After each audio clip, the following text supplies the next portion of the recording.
Mental health champions, thank you once again for tuning in to another episode of a mental health break.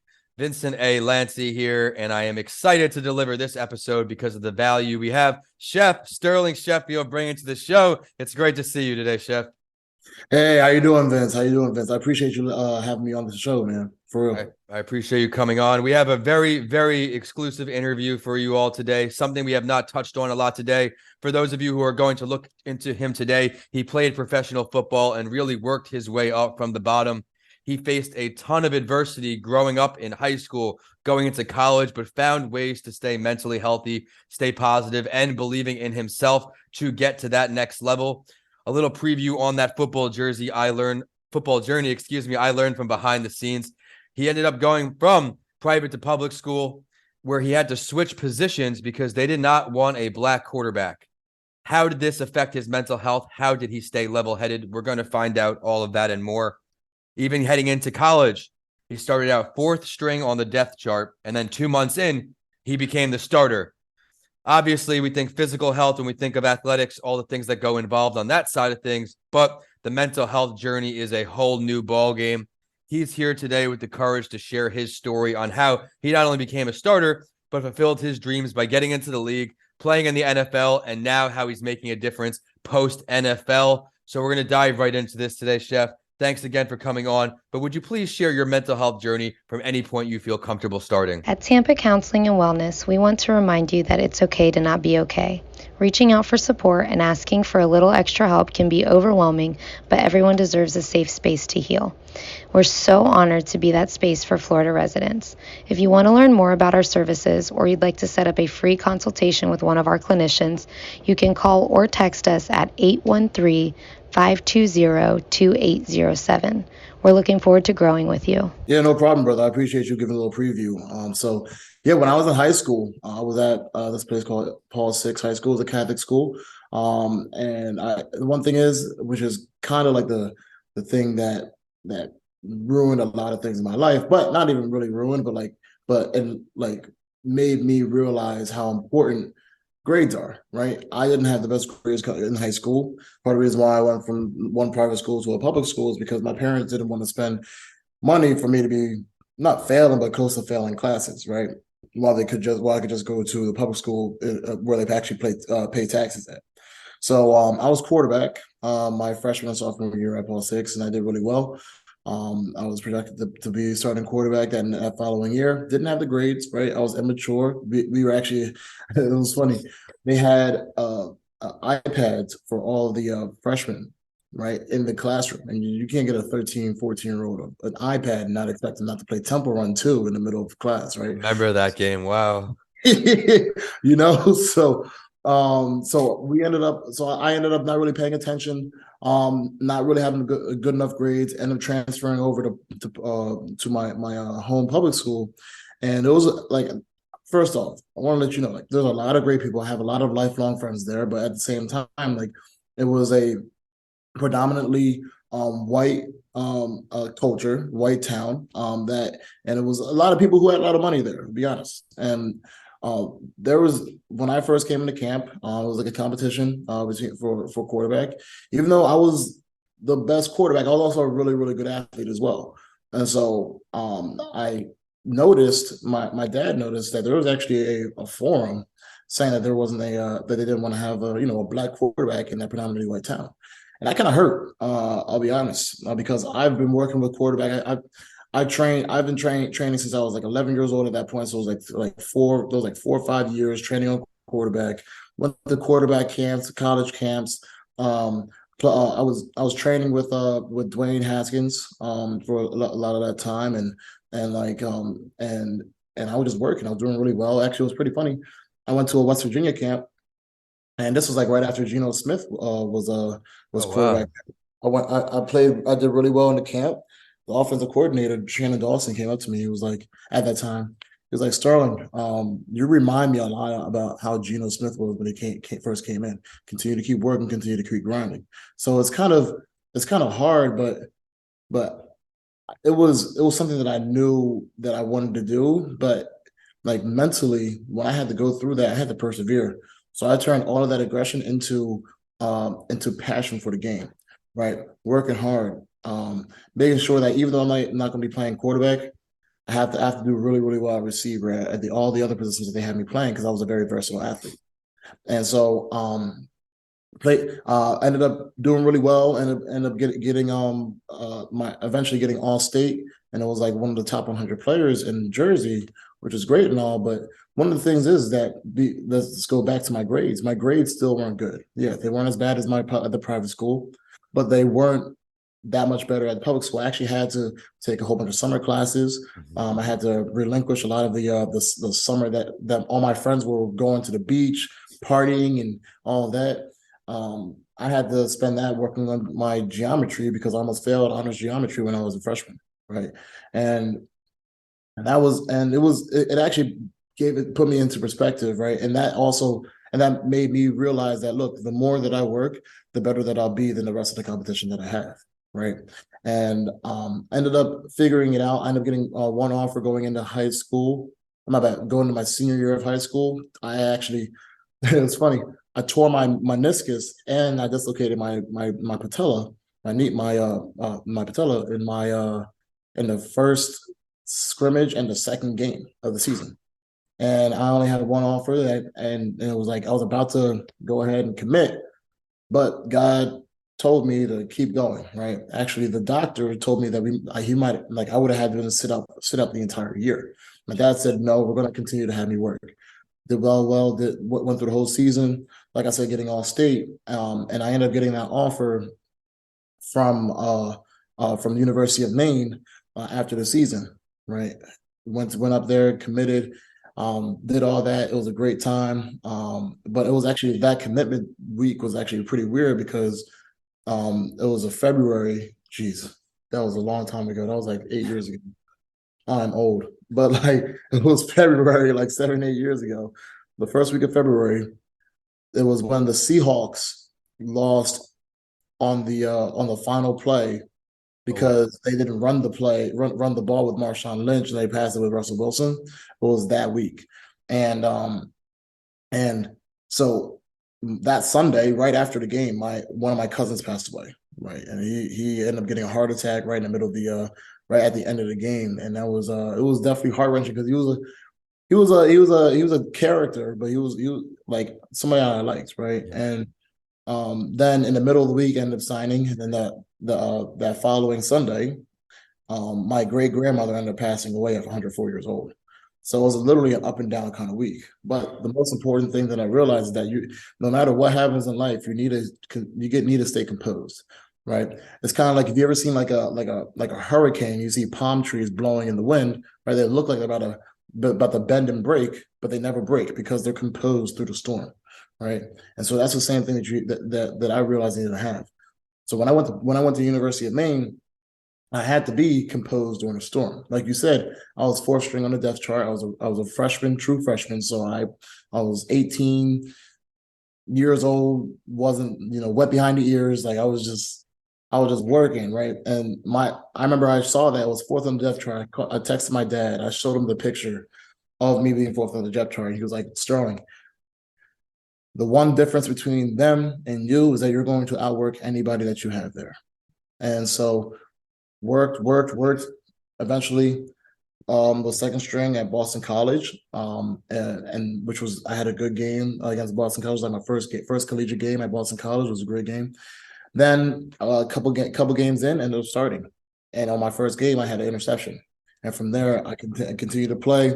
But the one thing that I realized is that you need to get better every single day, right? If you're not putting the work in, then it's hard for you to improve, right? Whether that's working on your physical, your emotional state by like practicing gratitude, if you're religious, praying, which I prayed a lot, or also like your mental state, like reading books, right? Like a lot of people don't realize how important books are because the people put hours upon hours of their wisdom and their research, implementing that into a book that you can read in like a day or 2 days. The more books you read, imagine the amount of knowledge and wisdom that you're able to accumulate in your life. Like that's why the millionaires, the people who are very successful, are the ones that read, because they're interpreting other people's ideas and implementing that into their lives, right? And so that's what I did. I read, and like I wanted to make sure that I was strong mentally and emotionally. So by the time the physical standpoint happens, I'm able to be composed during the storm, right? So we fast forward a couple years in the future, right? I ended up getting my senior year, ended up doing really well, got All-American. I was runner-up defensive player of the year. Our team beat our rival for the first time in 8 years.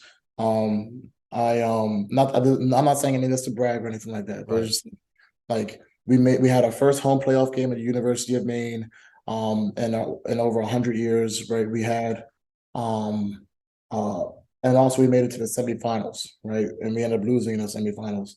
But then I ended up going to Mamba Sports Academy because I was one of the most coveted players out there, right? So I was training with, it was me, Dwayne Haskins, who I ended up, it was funny, me and him ended up meeting back up like 8 years later. It was crazy. Obviously God rest his soul. Yeah. But Greedy Williams is like all these high-end athletes, right? And I was at Mamba Sports Academy over in California. And I remember it was January 25th, 26th, 2019. Kobe came in. He came in and he talked to us. Obviously, Mamba mentality is very, very, very, very well. A lot of people know about Mamba mentality, and it was such a surreal experience. I still have pictures that I took with him. Conversation was great with him. He actually sat down and talked to us for a few hours. It was me and all those guys with Kobe and Chad, the owner of Sports Academy, one of the co-owners of Sports Academy, and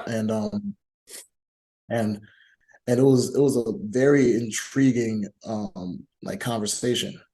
Kobe talked about a lot of stuff with financial stuff, but when he talks about his mindset, it all came down to the same thing: you outwork the competition, right? He said he would only, which he was sleep deprived his entire career, but he said that he was the more people. Oh, well, my bad. Let me rephrase that. The more you work, the better the outcome. Before practice, he was shooting. He did like 2 hours of shooting on the same movement: right wing, free throw line, corner, right corner baseline, right hand layup, left hand layup, floater, right? He would do like probably around like 500 shots of each location, right? Before and after practice. And then after that, he would go work out. Then get another workout. And then after that, get his massage in, which he only slept during that time, right? But he said, if I'm working on the same stuff every day and I'm consistent with it, which is a lot of things that people forget, is being consistent. The more consistent perseverance that you have, the better outcome that the better you'll be, right? Because while everybody tries to catch up and everything during the summer, like after the finals and during the summer, trying to catch up on the shooting and everything, he's been consistently growing and consistently getting better every single time, right? Carpe diem, seize the day, be 1% better every single day. And that's how you'll be able to persevere. And it was a great conversation. And it's something that I wanted to implement into my life as well. Unfortunately, I ended up not getting drafted. I was projected to get drafted, had 20 plus teams at the pro day, 20 plus teams, like 26, 27 teams hit me up right before the draft. Ended up not getting drafted. But it was draft day was probably one of my biggest lows, because I was actually about to sign with the Chargers. And after the draft, because I was like I said, I thought I was going to get drafted anywhere from 3rd round to like 7th round. Didn't get drafted, about to sign with the Chargers because there was like 13 teams that hit me up after the draft. Right when I was signing with the Chargers, I took a picture and everything with a hat, with a jersey. I borrowed it from my neighbor's house, and as soon as we were about to send it in, they rescinded the offer. And after the draft, everything's moving like clockwork, right? And so that was just made me devastated and caused my agent to like start scrambling a little bit. And so we ended up finding We ended up talking to the Bengals because the Bengals were very interested in me. The scout at the time, Andrew, he was talking to me all the time, almost every other day, and he absolutely loved me. They brought me on for a mini camp invite. So this is the thing that people don't realize, right? If you don't get drafted and you don't get signed undrafted, UDFA, you get a mini camp invite. That mini camp invite, that's like 80 players. So it was a 3-day mini camp. No, it was my bad. It was a 3-day. It was a 1-day mini camp where 80 players were working, and they only and I worked hard. It was like 80, like I said, 80, 90 players. They only signed 3 players. It was me, my boy Ventel Bryant, who played for Cincinnati Cowboys and for the Panthers. My boy Noah, who was my roommate when I was up in Cincinnati, who went to the Citadel. He played for the Jets, the Bucks, and also the Bears. Now he's about to try to go into. Now he's probably going to go to the USFL. But it's like, out of all those players, they picked 3. Pressure is immense in the NFL, right? Yeah. I've seen probably around like 15, 20 players since I was there. Just imagine the highs and lows. This is why you got to stay calm, stay composed, and just understand what your situation is and work as hard as you can for an outcome that you want to happen. And so, I'll give you a quick little example. Imagine you're a man, you have 2 kids and a wife. You get a call, 8:00 at night.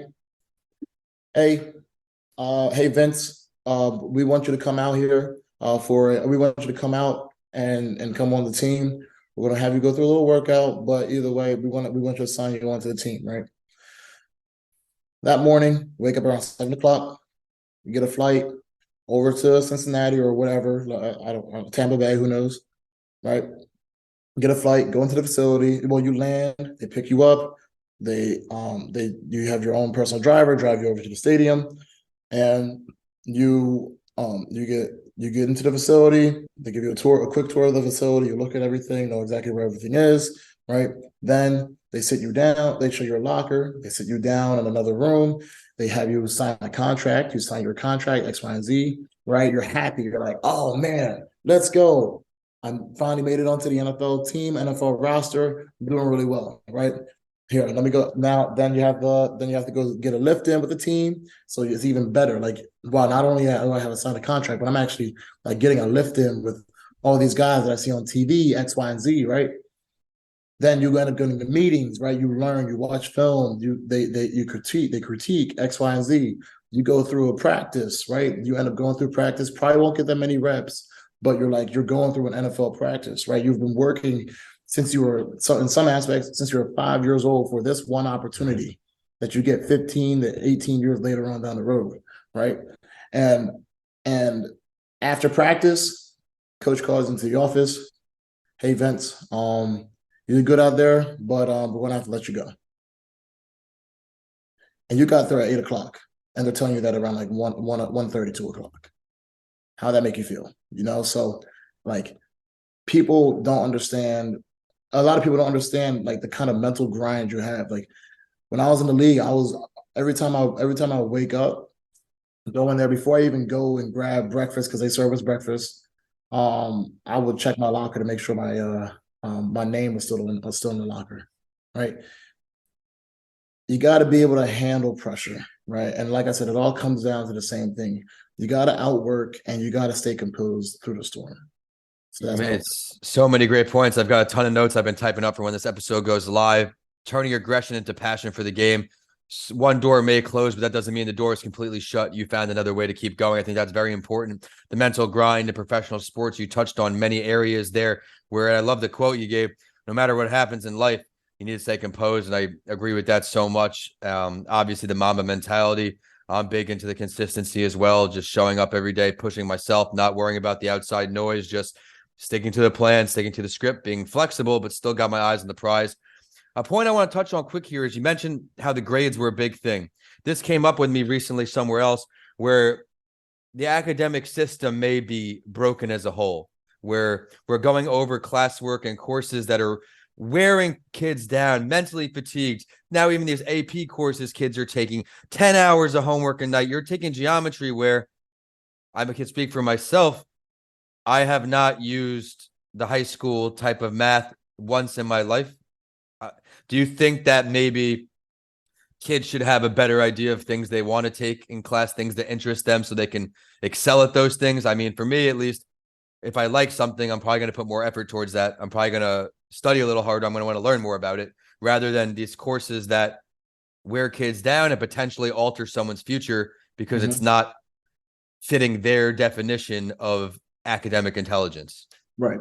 No, 100%. And I've had a lot of arguments with my parents about this because, and even my sister. So I'm blessed, right? I was able to go to college for free, and I ended up having my degree, right? But let's just be honest. Like you said, geometry. The only time that you're going to use geometry is when you're playing pool, or if you're like trying to tell somebody to get at a 90-degree angle, right? You're never going to ever bring up isosceles triangle, or the Pythagorean theorem. Like that's not a thing, right? So the one thing about school that you have to give credit for, it teaches you how to work, right? And so that's the one thing that if you were to take anything away from school, is that it teaches you how to grind and it teaches you how to work because you have deadlines that you have to be able to meet. But, or in Spanish, pero, right? The education system, right, is definitely flawed. And part of the reason why I'm saying this, right, if you look at the statistics, right, there's a lot of people, right, where like this is not the easiest, but I guess you can say easiest just for lack of a better term.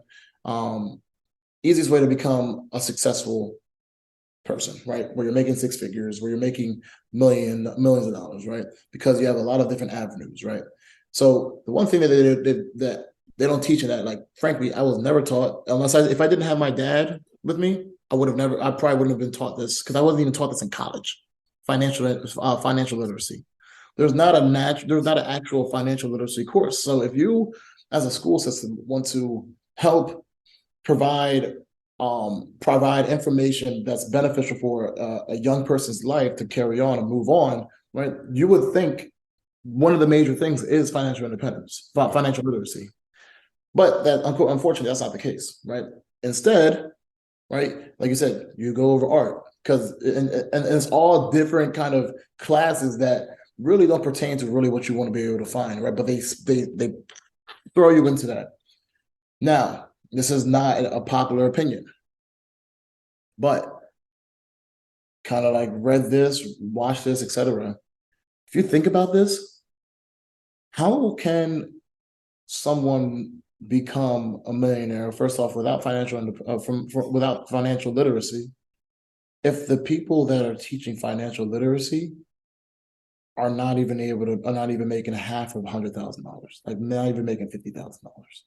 How can they teach you how to become financially independent? You learn that financial literacy from people who have the money, people who have gone through X, Y, and Z, like all the experiences and the wisdom that they've been able to overcome, right? But you can't, as a student, learn that. And so, now let's just say if you had a financial literacy course, right, even though you're going to have, some of those anomalies where people aren't really like going to pay attention, whatever, maturity, immaturity, whatever, even in college, right, they'll pay attention if it's about for their future. If they're able to correlate how this is able to help impact them, it's the most important thing. I'm with you 100%. I think I'm in favor of being well-rounded, opening our eyes up to different things, but to place, so much emphasis on the grades rather than the learning, rather than the experience, rather than gaining that knowledge to be well-rounded, I think there's a lot of work that can be done. So thank you for sharing all that. But before we head into this week's Spotlight story, where we have a great one ahead today, I would love to ask you, Sheff, what are some things you do to take care of your mental health? What are some of your favorite things to do? First off, my friend Brenna introduced me to this book. Mm-hmm. It's like a gratitude book. It like helps you implement like different ways to be able to be grateful for your life. I pray. I uh, I pray to the Lord. Try to do it every single day. Some days I miss, and I get mad at myself for doing that because he should always be first. But also talking to people, right? Like it's so easy to feel alone if you make yourself alone, right? If you don't get out there, and even if you don't have a family, right? Well, let's say you don't have a family or somebody that you can depend on in your family to talk to. Just go out and just walk around, coffee shop. You like do a good deed for somebody, and then that's going to be reciprocated, right? We as natural as humans, we get the most pleasure when we are spreading more positivity, right? So the best thing instead of laying in bed watching Netflix and or watching the news, which is if you watch too much of the news, that's too much negativity that gets into your head, right? Like you need to be able to balance that, and the best thing, first off, especially if we're in Florida or like a nice state, sunlight, right? Sunlight's always great endorphins for your body and helps yourself. But let's just say you're in a place where I went to in college in Maine, where sunset is at 3:30 in the afternoon, bro. Right now, when I was in Maine, like right now, as we're speaking, there is a very, very, very like a 95% chance that you're starting to see like the difference in colors when like the sunset like coming on right now as we're speaking. Right. In those areas, right? And it was hard because I did deal with depression when I was playing football. Yeah. You were dealing with that, and it's like a seasonal depression kind of thing. Mm-hmm. If I didn't have my teammates to help me get through that, if I didn't have my friends, if I didn't have my family, then I didn't have God, first of all, like I wouldn't have been able to get through that.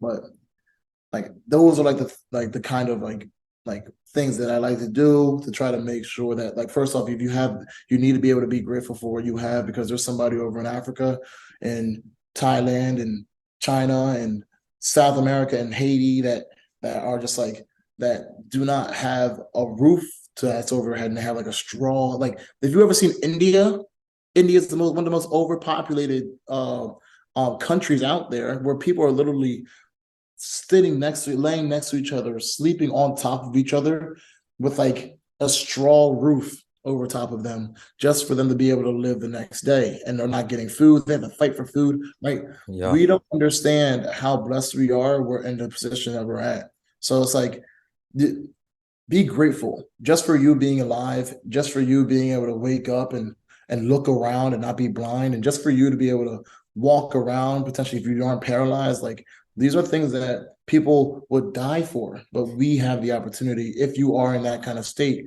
to be able to have, right? So don't demonize or criticize yourself, right? Always talk positivity into yourself, because that's one of the most important things. Finding a way to be grateful, not beating yourself up. Those are all incredible points, and they go such a long way. I'm big on my bike. I can't run on the pavement with my metal leg, but I'm outside in that sunlight riding the bike pretty much every day now, just because of where I live. And it's something I don't take for granted. So thank you for touching on that. We're going to jump into this spotlight story quick. It's called 10 Things Every Teen Should Know About Dealing with a Mental Health Issue. And then we'll get his take on it. As you learned from him today, he battled a lot of adversity, had to stay mentally tough, playing sports, growing up, moving around. And we'll touch on some of the things the article goes over, and we'll bring Sheff back on. Asking for help when dealing with a mental health issue is a sign of strength. Living a healthy lifestyle helps keep your mind balanced. You have power. There are tons of coping skills out there for managing mental health. What works for some doesn't work for everyone. We touched on a whole lot today. I encourage you out there, and I challenge you to try some yourself. Surrounding yourself with people that are healthy for you, makes the recovery process smoother, and I can agree with that. And here's some advice the article gives on teens who know someone is dealing with a mental health issue. Teens struggling with mental health issues are often misunderstood by peers. Spreading awareness reduces stigma. Your friend may be feeling emotions that prevent them from talking to you. And your support consistency really helps the person who is experiencing a mental health issue. And leading a positive life can be contagious. We touched on a few there, Sheff. You've already brought up a few of those throughout your talk today. What are some things that stuck out to you there?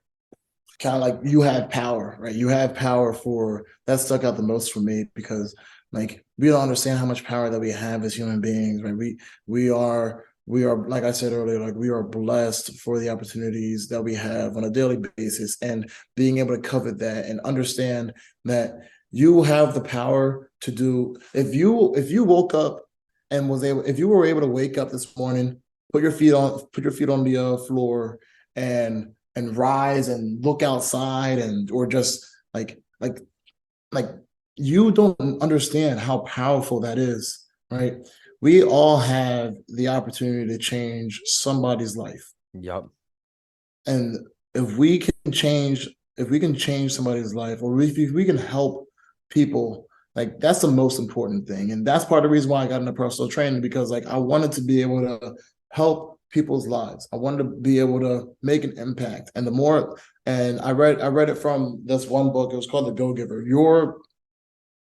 Your income, right? Because a lot of things that people are in mental health, that depression is because of the lack of income. Your income is stated by the amount of people that you're able to touch, right? If you were able to give to more people, eventually that's going to be reciprocated. You have the power to change lives. You have the power, but it all comes from within. If you believe that and you have the right and you say the right affirmations to yourself, and eventually that's just going to be blended into your life. Giving back is really such a big part of my work. I was a finance guy and I had such a different view on life. And now that I'm doing more purpose-driven work, these podcasts, the feedback I get from people who tune in, people who get to read my books, it just helps me keep going and know that I'm on the right track. You just mentioned your personal training and all of that. Let's quickly touch on how everybody can get in touch with you after this show. Cool. Yeah. So if you guys want to get in touch with me, just go on my Instagram. It's Sheff's Cooking, SHEFFSC00KIN. Again, SHEFFSC00KIN. If you can't find me, you should be able to find me. There's a blue check mark next to it. Just make sure you guys give me a follow, give me a text. Talk to me anytime. I want to be able to help you guys out. I've been through where you were. And if there's any way that I can try to help you out, whether that's coaching, whether that's implementing a plan for you to be physically fit, or if you just want somebody to talk to, like I'm here and I just want to make an impact on people's lives. My company's name is Top Sheff Performance, right? Add on to the verbiage of my last name, right? But like I said, it's Top Sheff Performance. But if you want to find me on Instagram, it's Sheff's Cooking, and the O's are 0. I appreciate that. Everyone be sure to check him out online. And we are at A Mental Health Break on all social media except Instagram. I use at Vincent A. Lancy to condense it out there. Be sure to check out all the episodes you have missed on this show. There is a journey for you. And Sheff, I want to thank you for taking the time to stop by today, share your story, and letting everybody know that they are not alone. Yes, sir. Thank you so much for having me, Vince. I appreciate it. Everybody stay powerful. And be sure to look out for his episode on That Entrepreneur Show coming soon.